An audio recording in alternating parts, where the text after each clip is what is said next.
Қайырлы күн, қалайсыздар? Marine Fields компаниясында онлайн арқылы қалай табысқа шығып жатсыздар деп көпшілік адамдардың сұрағы бойынша осындай арнайы видео түсіріп отырмын сіздер үшін.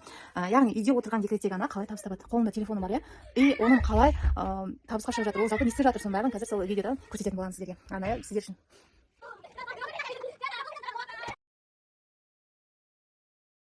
Бір қосып ашсай.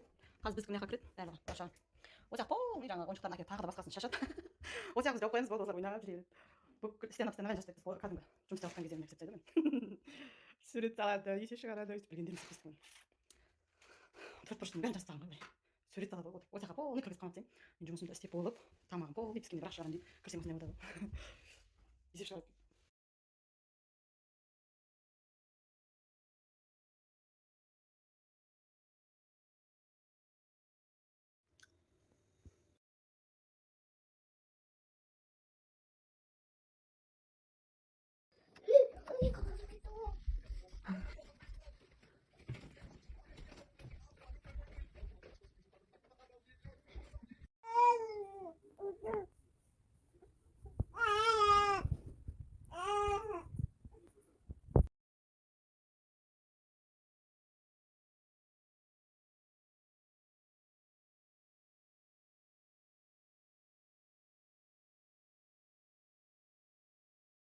Көпшілік декреттегі отырған аналардың айтатын сылтаулары деп айтайын. Менің кішкентай ғана балам бар, мен қолым тимейді, мүлдем ата енем бар, басқа да жұмысым бар, екінші жұмысым бар. Ал екінші жұмысы бар болса да, ата енесі болса да, кішкентай баласы болса да, барлығын қолымыздан келетін нәрсені жасап отырмыз. Сіздің де қолыңыздан келеді, так что біздің командаға, успешный ортамызға қалай да қосылыңыз,